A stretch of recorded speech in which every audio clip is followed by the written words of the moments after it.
नमस्कार, स्वागत है आपका जनगणमन 24/7 पर जो कि मेरा यूट्यूब चैनल है। आप उसे लाइक करें, सब्सक्राइब करें और आज की बड़ी खबर जो कि बहुत ही दुर्भाग्यपूर्ण है और वो ये है कि संभल में एक जामा मस्जिद नाम की एक शाही मस्जिद थी, जिसका सर्वे कराया जा रहा था और आज एक दूसरा सर्वे के दौरान कुछ पथराव हुआ, पुलिस वालों के ऊपर पत्थर फेंके गए और बात इतनी ज़्यादा बढ़ गई कि 3 लोग उसमें मारे गए। अब ये मारे गए क्योंकि पुलिस के हिसाब से खबर आ रही है कि वहाँ पर आंसू गैस के गोले फेंके गए और पुलिस का विरोध किया और उन लोगों का ये कहना था कि इस तरीके से मस्जिद का सर्वे आप नहीं कर सकते हैं।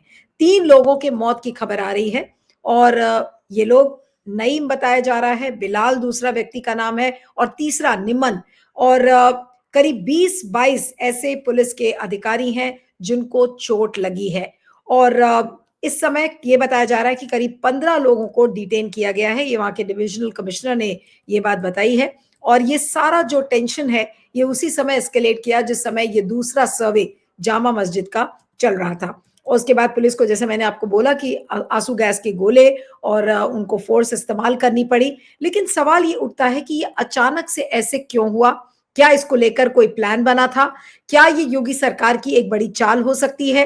और क्या कुछ हुआ है संभल में? आंखों देखा हाल के लिए इस समय हमारे साथ राशिद जहीर जो कि मेरठ और संभल इलाके में ही रिपोर्टिंग करते हैं और उनका खुद का चैनल भी है। राशिद जहीर इस समय हमारे साथ जुड़ रहे हैं। राशिद, आपका बहुत बहुत स्वागत है। Thank you for joining. और राशिद, ये अचानक से इतनी ज्यादा ये गंभीर स्थिति में ये संभल की जो जामा मस्जिद है उसके सर्वे का ये अंजाम कैसे हुआ? किसी ने सोचा नहीं था कि सर्वे कराने के दौरान 3 लोगों की मौत हो जाएगी इस तरीके से? एक्चुअली नीलू मैम, एक बात मैं आपको बता दूं कि यहाँ कुंदरकी और संभल और ये तमाम बिलारी, ये जो एरिया है, ये एक ही रीजन मुरादाबाद का कहलाता है। वहां चंदोसी की एक छोटी अदालत ने दूसरी बार ये नोटिस दे दिया सर्वे का।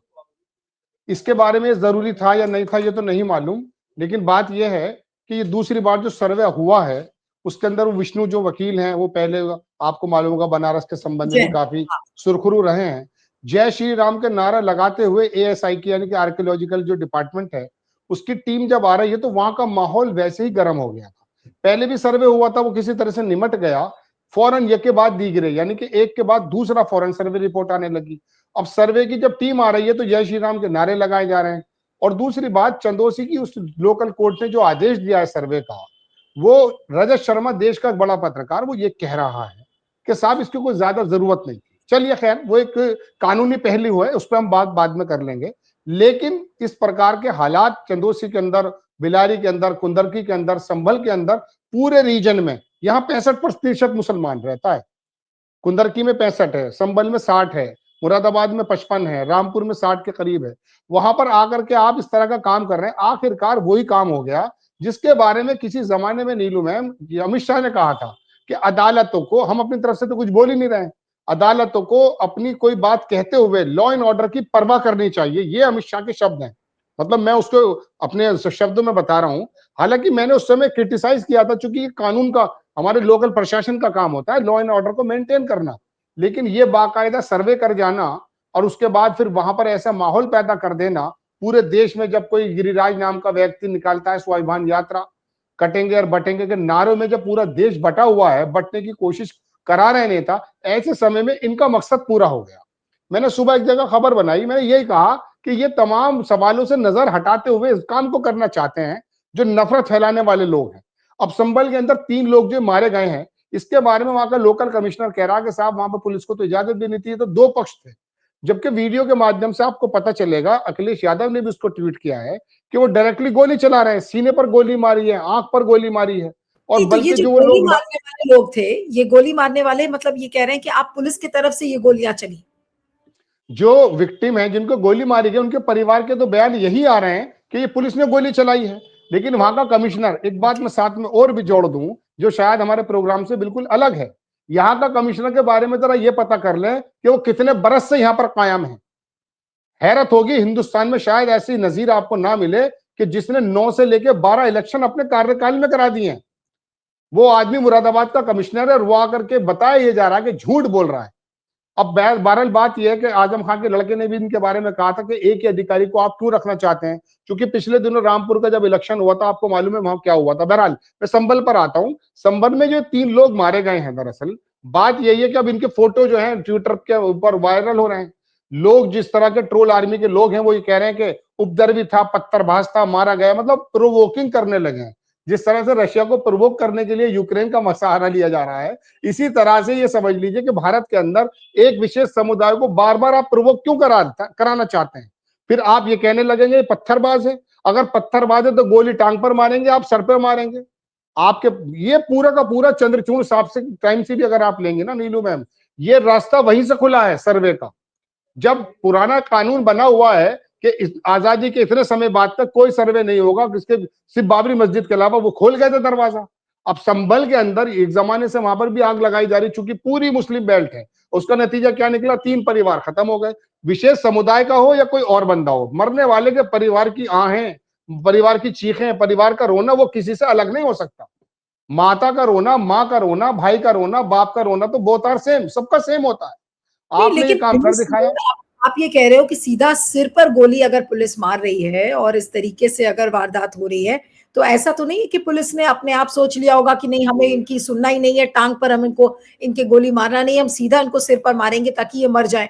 तो क्या इसको लेकर आपको लगता है कि योगी आदित्यनाथ की सरकार से के तरफ से ऐसा कुछ डायरेक्शन गया होगा कि भाई इनको छोड़ना नहीं है, इनको बिल्कुल मारना है इस तरीके से? तो वो वीडियो तो मैं आपको प्रोवाइड करा दूंगा प्रोग्राम के बाद, कि जिसके अंदर अधिकारी गाली बकते हुए कह रहे हैं कि सीधे गोली मारो, ऐसा कहा गया है। वो वीडियो के देखा है अंदर वो, मौजूद है। हाँ जी जी मैंने देखा बिल्कुल। है वो वो, वीडियो, हाँ। अब वो बात यह है कि आप करना क्या चाहते हैं प्रदेश में और देश में, आप 3 सवालों से भटकाना चाहते हैं। वहां पर आप सीधी गोली मारने जा रहे हैं, एक के बाद दोबारा सर्वे हो रहा है। वो वकील सर्वे में क्या करेगा?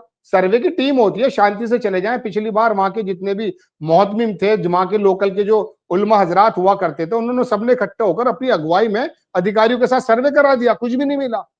अभी 4 दिन ही नहीं गुजरे, 8 दिन ही नहीं गुजरे कि दोबारा सर्वे आप करा देते हैं। यानी कि आपको मूलभूत सवाल से आप हटाना चाहते हैं। आप किसी और बात का जवाब देना नहीं चाहते। आपको यह लगता है कि किसी भी तरीके से ये झगड़े करा करके पूरे देश में ये मैसेज पहुंचा दें कि हमारा जो वो नारा था, जो अमर उजाला के पत्रकार कह रहे हैं कि ये नारा दरअसल आरएसएस ने योगी आदित्यनाथ को दिया, कटोगे मरोगे, वो वाला नारा चरितार्थ कर दें आप। हालांकि महाराष्ट्र के अंदर वो नारा दरकिनार कर दिया गया, किसी और वजहों से जीत हुई है। लेकिन ये जो संभल के अंदर हो रहा है और ये मुस्लिम एरिया के अंदर जो आप बराबर सर्वे कर रहे हैं, कि देश का सबसे बड़ा मुद्दा यही हो गया कि संभल के अंदर वो शाही मस्जिद हरिहर मंदिर है या मस्जिद है। एक 83 से तो निकले नहीं है बाबरी मस्जिद के, दशकों लग गए उसके अंदर, उसमें लोग मर के रह गए। उससे क्या पाया हमने? मुस्लिम समाज ने जिस प्रकार से सुप्रीम कोर्ट के उस आदेश को एक्सेप्ट किया था, पूरे देश में एक घटना नहीं बता सकता कोई भी कि एक पत्थरबाजी की घटना हुई हो। उसे बाबरी मस्जिद वाले मामलों को एक्सेप्ट कर लिया, अब आप नया मामला उठा करके ले आ गए। नहीं, लेकिन आज रोशनी, इसके पहले कि मैं और इस पर आगे बात करूं, थोड़ा सा अगर हमें बताएंगे कि इस समय संभल का माहौल क्या है, वहां पर कितना संवेदनशील है इस समय माहौल, ये सारा कुछ होने के बाद, तो थोड़ा सा व्यूअर्स को भी जानकारी मिलेगी। संभल में तो नीलू में आप तमाम वीडियोस देख सकती हैं, वहां पर आगजनी भी हुई है, पत्थरबाजियां भी हुई हैं, 3 लोग मर गए, हालात बहुत जबरदस्त खराब हैं। वहां पर लॉ एंड ऑर्डर की सिचुएशन एग्जैक्टली क्या है, चूंकि मैं दूसरे शहर में मैं नहीं बता सकता कि वहां कर्फ्यू नाफिज है या नहीं है, या क्या चीज लगाई गई है। अलबत्ता वहां का जो प्रशासन है वो बिल्कुल फिटाई से आकर के ये बता रहा है कि ये तो 2 पक्षों का झगड़ा हुआ है। तो 2 पक्षों का झगड़ा क्रिएट करने की कोशिश किसने की थी? मैं अदालतों के बारे में तो कोई शब्द नहीं कह सकता, लेकिन फिर भी देश के बड़े बड़े पत्रकार अदालतों पे भी सवाल उठा रहे हैं कि ऐसी क्या जरूरत पड़ गई थी कि एक के बाद आपको सर्वे देने की फौरन जरूरत पड़ गई है, और सर्वे टीम आती है तो नारेबाजी करती है। ये तो इसका मतलब ये है कि खुलेआम पहले बार में सर्वे में कुछ नहीं हुआ, भाई दोबारा चले जाओ, कुछ ना कुछ कराना है। मैं तो सिर्फ ये बताना चाहता हूँ ना कि संबल संबल भी देश का, प्रदेश का पार्ट है। आप तमाम देश के अंदर क्या मैसेज देना चाहते हैं? वहां 3 लोग मर गए। आप ये समझ लीजिए मीरापुर के अंदर खुलेआम पुलिस वाले अगर गोली चलाने की बात कर रहे थे, रिवॉल्वर पिस्टल दिखा रहे थे, वो लोकतंत्र पे हमला तो था, लेकिन ये तो हमारे भाईचारे पर हमला है। जिन चीजों को लोग भूल करके आगे बढ़ गए हैं, ये सरकारें कौन सी काम कर रही हैं? वो बराबर इस काम को प्रवोक कर रही हैं। यानी कि जिस देश के अंदर हजारों यात्राएं निकल गई हों मस्जिदों के ऊपर, आज ही देख लीजिए पूना के अंदर एक बंदा जो है भारतीय जनता शिंदे की पार्टी का, मस्जिद से आगे निकलकर प्रतीकात्मक जो है वो तीर मारने का निशान बना रहा है। वो ये आप क्या समझाना चाहते हैं? आप कौन सा तीर छोड़ना चाहते हैं? ये नफरतें क्यों पैदा करना चाहते हैं? मतलब नहीं मैम, ये करना लेकिन जरूरी मैं है ये संभल के साथ साथ, कि हमें राजीव, हमें दरअसल दूसरे सवालों से भटकाया जा रहा है। जी नहीं, नहीं, राशिद, मैं ये समझना चाह रही हूँ कि ये अचानक से संभल में एक मस्जिद को लेकर, सर्वे को लेकर इतना अचानक से ये चीजें, तो मुझे ऐसा लग रहा है कि ये तो बहुत प्लान तरीके से की गई है कि भाई आप निचली अदालत में एक पिटिशन डालिए, निचली अदालत में का जो जज है वो आपको एक आदेश देता है, आदेश के तहत वो वकील भी उस सर्वे टीम का हिस्सा बन जाता है। मैं विष्णु जैन की बात कर रही हूँ, और इस तरीके से ये सारा घमासान हो रहा है। तो क्या इसको बहुत ही प्लान तरीके से क्या राज्य सरकार ने कराया है, या फिर योगी जी और केंद्र सरकार मिलकर ये काम कर रहे हैं? देखिए नीलुमा, इस स्थिति में तो कोई भी नहीं हो सकता कि हम सीधे सीधे आरोप लगा दें कि आपने कराया है, लेकिन आपकी मंशा जो जाहिर हो रही है उसके बारे में हम डिस्कशन कर सकते हैं। भाई योगी आदित्यनाथ ने कोई ऑर्डर दिए या नहीं दिए तो नहीं जानते, आप तब तो ऑर्डर नहीं देते हैं। जब अग्निवीर रेलवे लाइन उखाड़ देते हैं तब तो आप वसूली नहीं करते हैं। यहाँ पर आप सीधी गोली का अगर लोकल प्रशासन चला रहा है जैसा कि आरोप है, तो इसका मतलब यह कि उनको आदेश है को। हाँ, तो मैं ये पूछ रही थी कि क्या इसको राज्य सरकार और केंद्र सरकार इसको मिलकर कर रहे हैं, क्या शंका क्या है? देखिए, राज्य सरकार या केंद्र सरकार के जो सर्वे सर्वा हैं, जो सरकार को चलाने वाले हैं, उनके बयानों को रखकर अगर आप देखेंगी तो आपको लग जाएगा कि मोदी जी 2024 के इलेक्शन में साफ सुथरे लफ्जों में कोई ना कोई इशारा दे चुके हैं। योगी आदित्यनाथ झारखंड के अंदर बिस्वा, मतलब तमाम ये भारतीय जनता पार्टी के आला कमान के नेता इशारे तो बराबर देते हैं, बांटने और काटने की राजनीति तो करते हैं। अब उसका जवाब क्या है, उसका रिजल्ट क्या निकल कर आ रहा है, उसका रिजल्ट लोग आम जहन से यही कह सकते हैं कि जो संभल के अंदर 3 मौतें हो गई हैं। वरना आप ऐसी तो कोई बात नहीं कर रहे हैं, यार रवांडा थोड़ी है, पाकिस्तान से थोड़ी ना कहा आपने कि कटोगे तो बटोगे। आप 140 करोड़ के अंदर 20 करोड़ लोगों को अलग रखने की तो बात कर रहे हैं, नाम भले नहीं लिया आपने। तो इनके बयानों से तो नीलू में बिल्कुल यही लगता है कि दरअसल इनके इंटेंशन कुछ और है, कुछ बताने के लिए नहीं है। सिर्फ इनको यही बताना है कि एक बहुसंख्यक समाज को डरा करके ये बता देना है कि देखिए आपको एकजुट हो जाना चाहिए, चूंकि पीडीए से इनको जो तकलीफ उत्तर प्रदेश में हुई है, जो वहां पर जो पीडीए का ओबीसी समाज है, एससी समाज है, उसने अलग हट करके जो वोट दे दिया, उसी वजह से ये हिंदुत्व के एतबार से ये एक साथ एकजुट करना चाहते हैं। इससे तो यही जाहिर होता है। हाँ, कोई सबूत मांगने लगे तो सबूत कहां से देंगे भाई, हम तुम्हारे बयान रख सकते हैं सामने। आप ये कह रहे हैं कि ये सारा जो घटनाक्रम हो रहा है इसका रिलेशन या कनेक्शन कुछ ना कुछ उपचुनाव से है जो अभी हुआ है? देखिए, उपचुनाव से तो संबंध ज्यादा नहीं है, अलबत्ता ये जो महाराष्ट्र के ऊपर सवाल उठ रहे हैं, लोग आकर के बातें बता रहे हैं, उन तमाम जगहों से सवालों को हटाने की कोशिश की जा सकती है। क्योंकि इसमें तो कोई दो राय नहीं है कि मीडिया का जो पूरा का पूरा ट्रेंड है, गोदी मीडिया का, वो कभी कभी सवालों से बचाने के लिए कोई दूसरा शोषा छोड़ देती है। ऐसा भी संभव है। लेकिन मैं आपको ये कहना चाहता हूं मैम, अपने दर्शकों को भी हम यही बताना चाहते हैं कि ये शोषे इतने कीमती हो गए कि लोगों की जानों से भी खेल जाएंगे आप देखिए झांसी के अंदर 10 बच्चों को किस प्रकार से जेल करके वो चले गए, है ना। उसके दूसरे ही दिन योगी आदित्यनाथ रोड शो कर रहे हैं। कई सारे लोगों ने कहा कि कम से कम एक दिन तो रुक जाते योगी जी, आप स्वास्थ्य पर, सड़क पर, सुरक्षा पर कहीं पर कोई ध्यान देने की बात नहीं करते हैं, लेकिन आपको ये वाले मुद्दे सबसे ज्यादा उखाड़ने हैं, चाहे सवालों का पैटर्न नहीं बदल जाए, खबरों का पैटर्न नहीं बदल जाए, लेकिन कुछ भी है, लोगों की जान, किसी भी समुदाय का बंदा है, लोगों की जान तो बहुत इंपॉर्टेंट है ना, लोकतंत्र तो बहुत इंपॉर्टेंट है ना, उसे ही आप मजरू करने पर तुले हुए हैं। संभल की स्थिति पूरी, ये जो बेल्ट है ना मैम, ये मुस्लिम बेल्ट कही जाती है, जैसे मैंने शुरुआत में आपसे कहा। इसमें आग लगाने का मतलब ये है, यही है कि ये लोग चाहते ही हैं कि पूरे प्रदेश में या देश में किसी प्रकार का मैसेज जाए, और जो इनका हिंदुत्व का एजेंडा जो महाराष्ट्र से भी निकाल दिया गया, इनके नेता भी मना कर रहे थे, उस पर दोबारा से गामजान हो जाए, क्योंकि अब ये दिल्ली के अंदर भी इलेक्शन है, बिहार में भी इलेक्शन है। इसका नहीं, तो इसका मतलब ये है कि हिंदुत्व को के एजेंडे को दोबारा क्या योगी आदित्यनाथ इसको रिवाइव करने की कोशिश कर रहे हैं, और ये दिखाने की कोशिश कर रहे हैं कि जो हिंदुत्व का प्रोटेक्शन मोदी जी भी नहीं कर पाए, अमित शाह भी नहीं कर पाए, उस हिंदुत्व को की रक्षा करने के लिए अब योगी जी हैं और उसी एजेंडे को आगे बढ़ाएंगे। तो इसका जिक्र तो तमाम इनकी पार्टी के अंदर, भारतीय जनता पार्टी में, आरएसएस में, और तमाम विपक्षी दल भी कर रहे हैं। जिस प्रकार से मोदी जी का गिराफ नीचे हुआ है और योगी को आरएसएस किसी प्रकार से राष्ट्रीय पटल पर लाकर लाना चाहता है, उससे बिल्कुल साफ पता है। हरियाणा के इलेक्शन के बारे में हालांकि संभल का जिक्र है, लेकिन मैं चूंकि जुड़ा हुआ है तो बताना पड़ेगा। हरियाणा के बारे में ये वाला तासुर दिया गया कि आरएसएस ने कहा कि हमने इस चुनाव को जिता दिया। वहां 30,000 से 60,000 मीटिंग की गई है महाराष्ट्र में, और उनके 1 लाख लोगों से ज्यादा वहां पर जब छोटी बड़ी वो करते रहे, वहां पर भी यही बता रहे हैं कि हमने ही जिता दिया है, क्योंकि 14 तारीख में मोदी जी वहां से भाग खड़े हुए थे। उन्होंने तो ज्यादा दिलचस्पी नहीं दिखाई जितनी दिलचस्पी झारखंड में दिखाई गई है। तो वहां आरएसएस ये बताना चाहता है कि दरअसल मोदी जी के अलावा अब एक नया बंदा चाहिए। वहां योगी जी की जो लगाई गई है वो नारेबाजी की बात है, उसके बारे में भी पत्रकार यही कह रहे हैं कि वहां योगी ने ये नारा आरएसएस के माध्यम से, तो योगी जी को आगे लाना है या मोदी जी के अलावा किसी और को भी। आरएसएस का एजेंडा है और उसके अंदर उनके पास आरएसएस के एजेंडे में क्या हो सकता है बताइए। कोई भी हमारा दर्शक अपने मोबाइल में 5 जनवरी का अभी ट्विटर हैंडल खोल ले, पिछले 3 महीने के अंदर अगर वो 5 खबरें ऐसी बता दे कि जो देश के हित में हो तो बता दे, वो सिर्फ यही नाम लेके बताते हैं, मुरसलीन ने ये कर दिया है, मुस्तकीम ने ये कर दिया है, यासीन ने ये कर दिया है, कि नहीं, कोई लेकिन बलात्कार की खबरें बताएंगे। तो ये राशिद बाकायदा नए आदमी को लाना चाहते हैं जी। नहीं, जो ये दो पक्षों की आप बात कर रहे हैं कि पुलिस कह रही थी कि भाई दो पक्ष आपस में झड़प हो गई उनके बीच में, तो ये दो पक्ष किसकी बात हो रही है? क्या कुछ खास समुदाय के लोग थे और जो सर्वे लोग कर रहे थे, जो सर्वे टीम थी, उनके बीच में? ये कौन दो पक्ष की बात पुलिस कर रही है? भाई सर्वे की टीम तो नीलू मैम रिवॉल्वर लेके आएगी नहीं, गोली जो मारी गई हाँ, है ना। या तो ये बात कही जा रही है कि संभल के अंदर जो हिंदू हिंदू जमात के लोग हैं तो उनको पक्ष बताया जा रहा है, और तो कोई पक्ष है नहीं, अपने आप को तो मना कर रहे हैं वो लोग, हालांकि वीडियो से कुछ और साबित होता है। वो ये बताना चाहते हैं कि हिंदू और मुसलमान दोनों सामने आ गए, उन्होंने गोली चला दी, तो अब गोली चला दी तो आप अरेस्ट कीजिए, बताइए कहाँ है।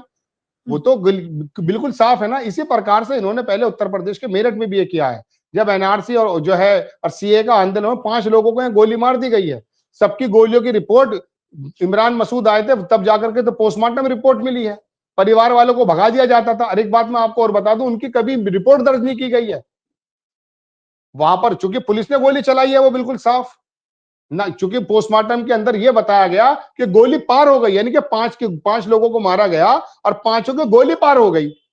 क्योंकि गोली अगर मिल जाती तो पता चल जाता कि लोकल का प्रशासन है यहाँ पर मौजूद। एनआरसी में आप मार देते हैं, सीए में आप मार देते हैं, संभल में आप मार देते हैं, कानपुर में आप मार देते हैं, अग्निवीरों पर तो गोली नहीं चलाते आप, भले वो रेलवे लाइन उखाड़ लें। उनकी नस्लों से तो पैसा लेने की बात नहीं की जाती। योगी आदित्यनाथ कहे ना कि जिन्होंने गोली चलाई है उनकी नस्लों से हम वसूल करेंगे, नहीं कहेंगे ना, क्योंकि उनका एजेंडा पूरा चल रहा है इसमें। लेकिन आपको राशिद जो इसमें पूरा जो अंदर का खेल है वो क्या लग रहा है? कि एक तो आपकी बात मुझे समझ में आई, आपने कहा कि भाई ये जो महाराष्ट्र में चुनाव को चोरी करने का आरोप लग रहा है कि हर तरफ से ऐसा लगता है कि बीजेपी ने चुनाव को चुराया है, तो इन आरोपों को डाइवर्ट करने के लिए हो सकता है कि इस चीज को अंजाम दिया गया हो, या फिर आपको लगता है कि कोई दूसरी बड़ी वजह है? उस क्या वो खेल क्या हो सकता है? क्या योगी जी का खेल है, या आरएसएस का खेल है, या मोदी जी का खेल है? किसका खेल हो सकता है? देखिए नीलू मैम, इसका जवाब ये है, सिर्फ अंदाजे की बुनियाद पे दिया जा सकता है ये, क्योंकि जो एविडेंस मौजूद है उनके मुताबिक पहली बात यह है कि 304 400 सीट 370 इनका एजेंडे को जो धक्का लगा है, और उस पे वो आरोप यह है कि 80 या 85 या 65 सीटें इन्होंने बेईमानी से जीती हैं, आरोप लगता है। तो इनको अंदर सहाने ये तो पता चल चुका कि हमारा अब बुनियादी एतबार से हमारे पास वोट बैंक नहीं है, और कई जगह ये हार भी गए हैं।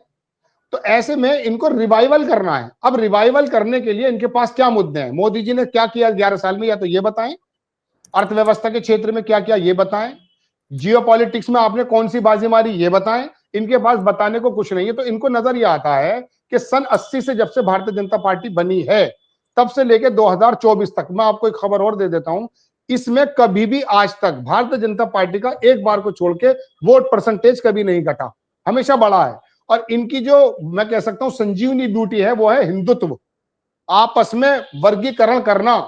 इसके अलावा इनका कोई वो आगे 2024 में बाकायदा ध्वस्त हो गया, बल्कि ऑर्गेनाइजर ने लिखा है कि खाली हिंदुत्व पर और मोदी पर इसको नहीं जीता जा सकता। अब उसको दोबारा, चूंकि इनके पास झोली में कुछ है नहीं, हिंदुत्व को ही मजबूत करना है, हर जगह ये कोशिश करते हैं। झारखंड में बहुत कोशिश करी, वहां के आदिवासियों ने इनको वहां से दरकिनार कर दिया है, अगर वो रिजल्ट ठीक है तो।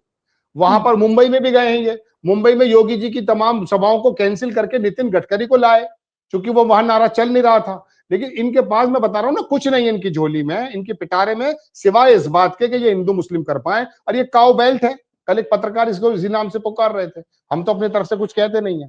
तो कहने का मतलब यह है कि ये इसी को जिंदा, इसी को रिवाइवल करने की इनकी पोजीशन है। अब पोजीशन क्या है कि हर मंदिर के नीचे शिवलिंग ढूंढेंगे ये, जबकि इनके जो नागपुर के वो सर्वे शर्मा वो कह चुके हैं कि इसको बंद कर दो। लेकिन चंद्रचूड़ साहब को भी सलाम करना चाहिए, वही इसका रास्ता छोड़ करके गए थे कि अगर वो वहीं पर इसको जाम खत्म कर देते कि बाबरी मस्जिद के अलावा अब कोई सर्वे नहीं होगा, तो फिर ये विष्णु जैन नाम का व्यक्ति जो आग लगाने पे तुला हुआ है। लोग कह रहे हैं, मैं नहीं कह रहा हूं, संभल के अंदर तमाम वो आ रही हैं, जय श्री राम के नारे लगाते हुए आप आ रहे हैं, और आप आकर के वहां पर उस एरिया के अंदर दो दो बार छोटे लोकल अदालत वहां पर इस काम को कर देती है। तो इसकी इंटेंशन क्या लेकिन है? मैं बिल्कुल तो साफ मकसद यही लोकल है अदालत कि ये जो हिंदुत्व पैदा लोकल करना चाहते हैं। जी। राशिद, लेकिन जो लोकल अदालत के जज हैं, मैं उनकी भूमिका पर भी सोच रही हूँ कि वो किस तरीके की भूमिका निभा रहे हैं। क्या वो राज्य सरकार या विष्णु जैन जैसे लोगों के साथ संलिप्त हैं? क्या वो ये सोच रहे हैं कि भाई उनके साथ हाथ मिला लो और इसी तरीके के अंजाम दो, ताकि फिर हमें जो राज्य सरकार से हमें कुछ ना कुछ फायदा पहुंच जाएगा या प्रमोशन मिल जाएगा, उस प्रमोशन की लालच में ये सब हो रहा है, पूरा जो एजेंडे को अंजाम देखिए, दिया जा रहा है। जो लोकल अदालत के जजेस हैं, इनके बारे में तो मैं भी कहूंगा नहीं, क्योंकि मैं इनका नाम भी नहीं जानता।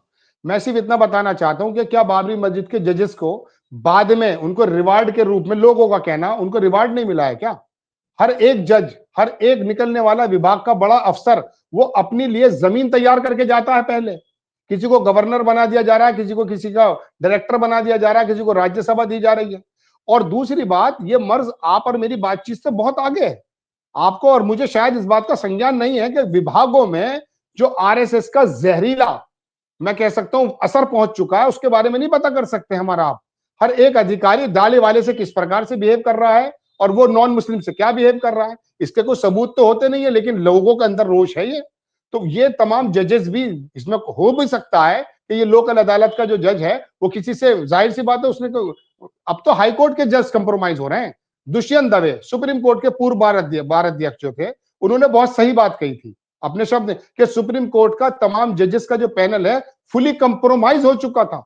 जब एक महिला ने गोगोई साहब पर इल्जाम लगाए, जिसके वो खुद ही जज बन गए थे और खुद ही अपने आप को क्लीन चिट दे दी थी, उससे पहले तो बहुत शानदार काम कर रहे थे, लेकिन अचानक उन्होंने खुद कहा कि इतना ज्यादा कंप्रोमाइज तो कोई देखा ही नहीं जितने सुप्रीम कोर्ट के जजेस हो गए थे। तो ये तो लोकल अदालत है, ये छोटे छोटे मकसद के लिए। एक बात और सुन लीजिए, डीजीसी होता है, जो लोकल अदालतों में सरकारी वकील भी कह सकते हैं हम उनको।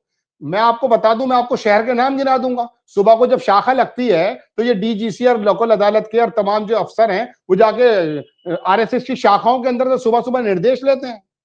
छोटे छोटे कामों में आरएसएस का दखल है। फिर ये कहते हैं कि हमारा तो सांस्कृतिक संगठन है, इनका पूरा दखल है इन लोगों का।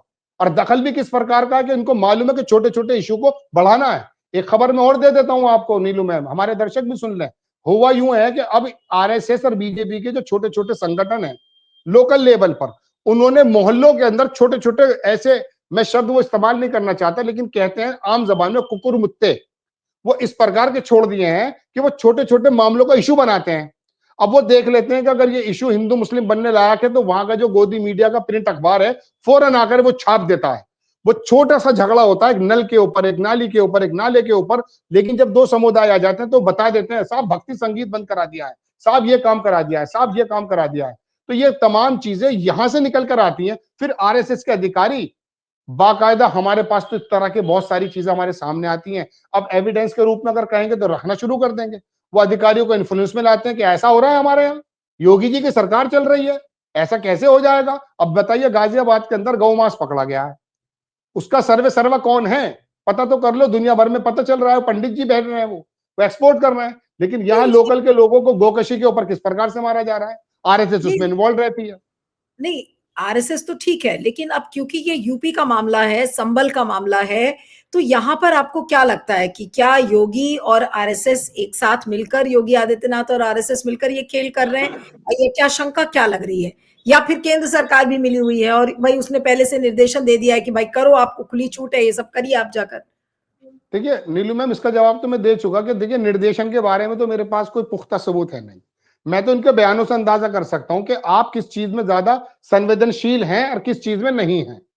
आपको कभी कभी कोई केस आपके संज्ञान में आता है, आप उसमें दशा को लगा देते हैं, लेकिन कभी कभी आपको जब जिस केस के अंदर आपको लगता है हिंदू मुस्लिम है, इसके अंदर मुझे पॉलिटिकल एडवांटेज होगा, आप उसके अंदर तमाम लोग शामिल हो जाते हैं। मैं तो एक ही लाइन की बात कह रहा हूं ना कि मुरादाबाद का कमिश्नर कितने बरस से मौजूद है, क्यों है बताइए आप हमें?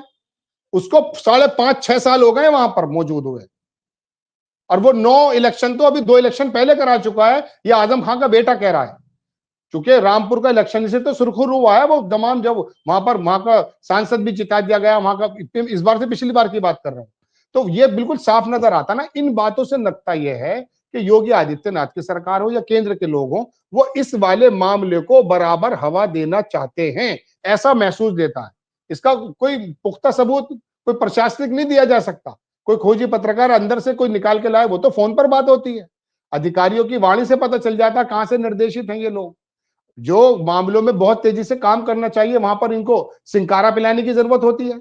और जिन कामों को इनको पता चलता है पॉलिटिकल एडवांटेज है, उसके अंदर देखिए तमाम के तमाम इकट्ठे हो जाते हैं, गोली चलाने, गालियां बक रहे हैं, बदतमीजियां कर रहे हैं। आपका पहले सर्वे पूरा हो गया था ना, 4 दिन बाद फिर सर्वे की रिपोर्ट भेजने की क्या जरूरत थी? तो देश का एक बहुत बड़ा पत्रकार जो 37 वर्ष से पत्रकारिता में है, रजत शर्मा नाम का, मैं उसको इसी प्रकार से पुकारता हूं, चूंकि मैं कुछ ज्यादा इनके बारे में श्रद्धा रखता नहीं हूं, मैं माफी चाहूंगा। तो वो मेरे से बड़ा बुजुर्ग है उम्र में लेकिन उसने आगे कहा है, जज के बारे में कहा, चंदोसी के जज के बारे में, कि क्या जरूरत थी। जब ये देश के पत्रकार कह रहे हैं, अमित शाह भी तो कह रहे थे इस बात को कि आप फैसला देते समय लॉ एंड ऑर्डर का ख्याल रखा करें। पहले का बयान है 3-4 साल पहले अमित शाह का। आपको देखना चाहिए ना कौन से एरियाज हैं। आप जुमे के रोज एक्स्ट्रा क्यों करते हैं? चूंकि नमाज होती है। आप जो यात्राएं निकलती उसमें एक्स्ट्रा क्यों लगाते हैं बल? चूंकि यात्रा होती है, आपको कुछ एक्स्ट्रा काम करना पड़ता है ना। तो आप थोड़ा सा एक्स्ट्रा काम ये कर लें कि यदि कोई शरारत के एतबार से संभल की मस्जिद के बारे में कोई लेकर आया तो उसे डिले कर दें। ठीक है, आपको करना चाहिए। आप डिले नहीं करते। आपकी न्यायालयों का क्या काम है? हमें मालूम है कि कितने जजेस की जरूरत है और कौन से मामले वहां पर लंबित हैं। राजस्थान का एक आदमी 200 रुपए के इल्जाम में हाई डेल का 40 बरस के बाद इंसाफ पाता है। आज तक ने रिपोर्ट छापी है 200 रुपए की रिश्वत के इल्जाम में। आपका कानून और मेरा कानून जो हमारे पे इस समय नाफिज है, वो इतना लचीला और इतना ज्यादा डिले है कि उसके बारे में हाशमपुरा उत्तर प्रदेश के मेरठ में जब 37 मुसलमान मार दिए गए, 40 बरस बाद आता है आपका फैसला, जब मारने वालों में से आधे से ज्यादा खुद मर चुके हैं। नहीं, तो लेकिन आप मुझे राशिद, तो चंदोसी की अदालत के बारे में ये बात है जी। अब मुझे ये बताइए कि जो भी इस समय संभल में हो रहा है, इसका क्या एक रिपल इफेक्ट क्या संभल के आसपास के इलाकों में या फिर कुछ और शहरों में क्या ये फैल सकता है? क्योंकि अब ये, क्योंकि गुस्सा भी होगा लोगों में, रोष होगा, और पुलिस तैनाती ऑलरेडी वहां पर है, तो क्या ये चीजें और हाथ से निकल सकती हैं? नीलू मैम, इसके बारे में तो देखिए, आवेश तिवारी पत्रकार हैं, हमारे ट्विटर पर साथी हैं। उन्होंने उसका बंदे का जो मरा हुआ पड़ा है, अब वो मस्जिद के आगे पड़ा है, कहाँ है मुझे नहीं मालूम, उसके बारे में कहा कि गाजा बनाने में आपको देर नहीं लगा रहे। हम तो सिर्फ इतना कह सकते हैं कि इधर देखिए, इन नेताओं के बच्चे नहीं मारे जाते, हम उनके भी मारने के पक्ष में नहीं है। बच्चे सबके बच्चे होते हैं, लेकिन इनकी किसी भी प्लानिंग का हिस्सा आम आदमी को नहीं बनना चाहिए। मैंने अपना एक प्रोग्राम बनाया मेरे चैनल पे, मैंने उसके अंदर ये कत्ल गारत का जिक्र ही नहीं किया। मैंने सिर्फ इतना कहा कि हमें अपनी अर्थव्यवस्था और अपनी बुनियादी सवालों पर सवाल करने चाहिए, इन बातों पे नहीं बटना चाहिए। बड़ी मुश्किल से ये हारमोनी बची रही है, इसको तोड़ने की बात है। अब संभल से निकल करके ये कहाँ निकल जाए, कुछ अंदाजा थोड़ी ना है।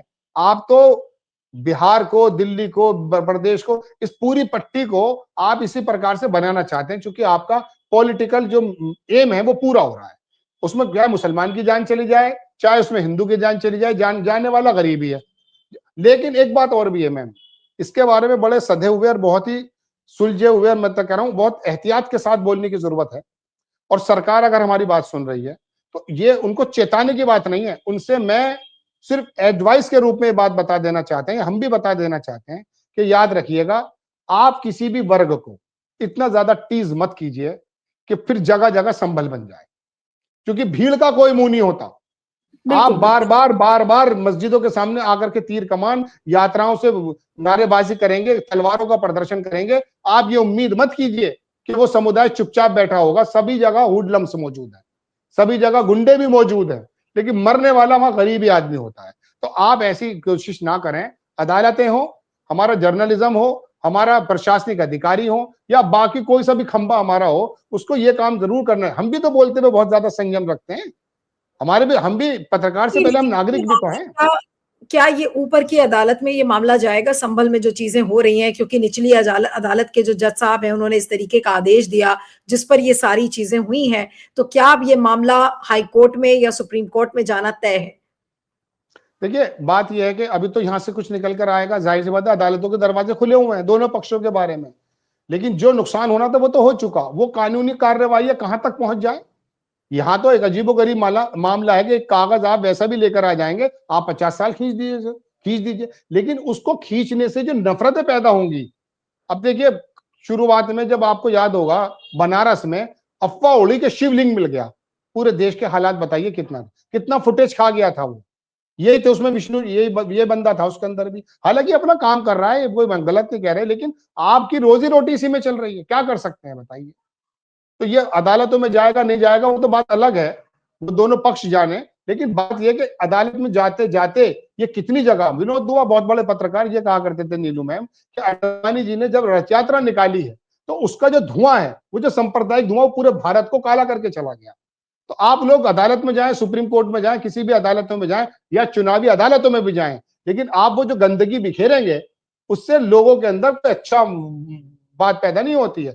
ये रिजल्ट निकल कर आने जो 3 लोग वहां मारे गए वो वापस नहीं आएंगे। लेकिन अब एक चीज जरूर है, आप, मैं बड़े देसी लैंग्वेज में एक बात कहना चाहता हूँ, बोरी होती है ना, बोरी, जिसको हम कहते हैं कि कभी कभी हम आटे के कट्टा लेकर आते हैं, किसी जमाने में ये प्लास्टिक की जगह जूट की आती थी। उसका नीलू मैम एक तरीका उसका ये था कि उसका एक धागा हाथ में आ जाता तो निकलता चला जाता था। कहीं संबल का धागा ऐसा ना हो कि ये पूरे देश के अंदर जहां जहां भी विशेष समुदाय रहता है वो धागा निकलता चला जाए, ये आग चलती चले जाए। इसी को रोकने के लिए हमारी सबकी जिम्मेदारी बनती है। आप लोगों की जिम्मेदारी ज्यादा बनती है क्योंकि आप सरकारों में, आप अदालतों में बैठे होंगे, आपको ये काम ज्यादा करना चाहिए। तो ये तो बस अब कहाँ निकल जाए कुछ नहीं मालूम। बहरहाल संभल का माहौल ये है नीलू मैम कि वहां पूरा शहर गम के अंदर शामिल है। और आप भविष्य में देखिएगा कि हो सकता, अब ये तमाम असदुद्दीन ओवैसी सभी तरह जगह लोग मौजूद है ना, ये आ जाएंगे, कूदेंगे अब इसके अंदर। मैं लिखता लिखता थक गया कि भैया आप मत आइए हैदराबाद से, आप अपने वहीं रहिए, क्योंकि आपके आने से इनका एजेंडा पूरा होता है। हालांकि बोलने का हक सबको है, मैं इसको नहीं कह रहा हूं, हमारे लिए लड़ने वाली नीलू व्यास मौजूद है, वो हमारी बातों को रख रही है अपने प्लेटफॉर्म्स पर। बहुत सारे लोग मौजूद हैं, हिंदुइज्म को मानने वाले लोग ही तो बड़े भाई का रोल अदा कर रहे हैं। एक बात और कह दूं मैं आखिर में, हिंदुस्तान के अंदर आप कोई पियाऊ देखें, आप कोई धर्मशाला देखें, आप कोई अस्पताल देखें, किसने बनवाए हैं? ये हिंदुइज्म के मानने वाले बड़े भाइयों ने बनाए, हिंदू हिंदू भाइयों ने बनवाए, सभी लोगों को मिला करते थे। ये वाली हार्मनी क्यों खत्म करना चाहते हैं आप? ये तो हमारा जज्बा था, इसी को ये पॉलिटिकल लोग खत्म कर रहे हैं जी। चलिए अब देखना होगा कि ये केस कैसे आगे बढ़ता है, लेकिन बहुत ही दुर्भाग्यपूर्ण है जिस तरीके से 3 लोगों की जान गई है। और भगवान न करे कि ये संभल जैसा हादसा यूपी के बाकी शहरों में भी हो या देश के बाकी हिस्सों में हो। देखना होगा कि कोर्ट संज्ञान लेते हैं या नहीं लेते हैं। और कल शीतकालीन सत्र संसद का शुरू हो रहा है, क्या उस संसद सत्र में ये बातें उठेंगी? आई एम श्योर विपक्ष इसको उठाएगा भी। आपका बहुत बहुत शुक्रिया Rashid, thank you so much for joining. Thank you.